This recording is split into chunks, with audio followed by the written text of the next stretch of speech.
YouTube.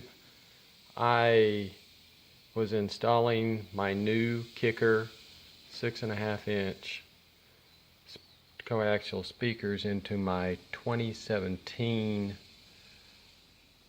Fiat 500, and I ran across something that I didn't understand. I bought these from Crutchfield's. They're the 6.5-inch box.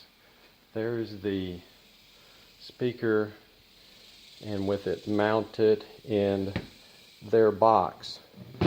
This is the speaker that came out of it, and it was mounted right there. I had to cut plastic away to get to this, and I'm kind of starting reverse because I didn't realize I'd run into this, and I run the wires out the side of it.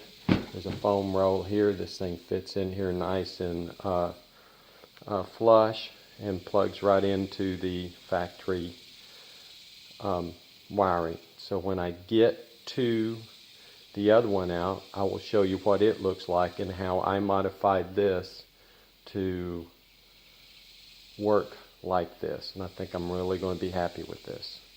Be back. Okay, this is what this one looks like installed. And I'm going to come over to this side, take all this paneling off, and then pull the other one out.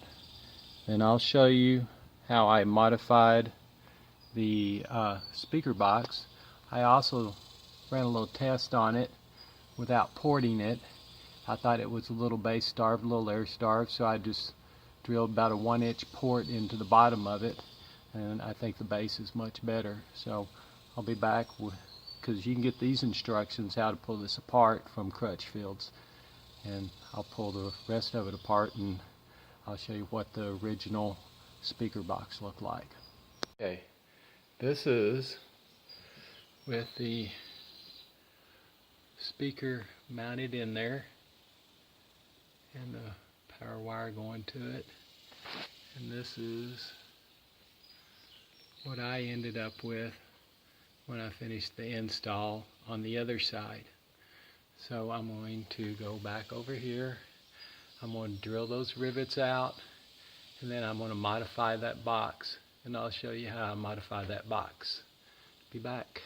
Okay, so that's what it looks like with the speaker in it, and I can just turn it over and see it's a nice case that you can modify.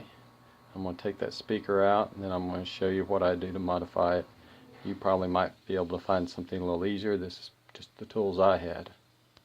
Okay, here I go. I'm going to take this drill with that big old hole saw on it, and I'm just going to drill it out several places around it until I get it nice and round, and then the speaker sets in it. So I'm going to do that, and I'll get back with you and I'll show you. Okay, so I've cut that out. There's the pieces that I've cut out. So I just worked my way around it, and then I took my knife and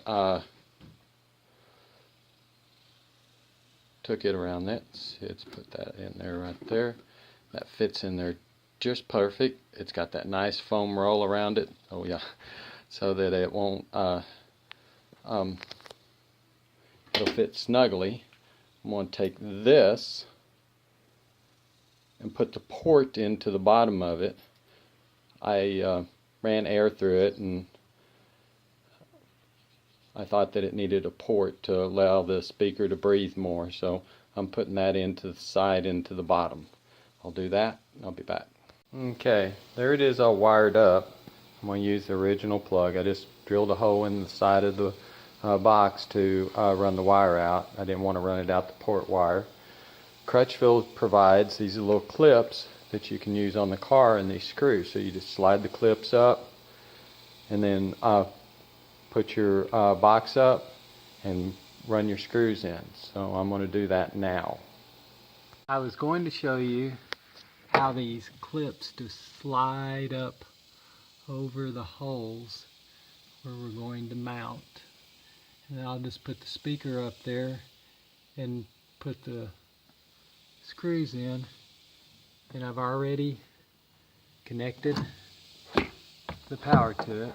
So you can get a good look there of how I wired it up and how I put it in. So we'll do that and we'll come back. Okay, that's that side back in and that side back in. Now I got to button it all up and put it back together. I'm going to end the video here. Like I said, I tested it out. I've got ample base. I think porting them was the right thing to do, and hope this video helps you out. If you've got any questions, leave them in the comments. I'll answer what I can. Thank you.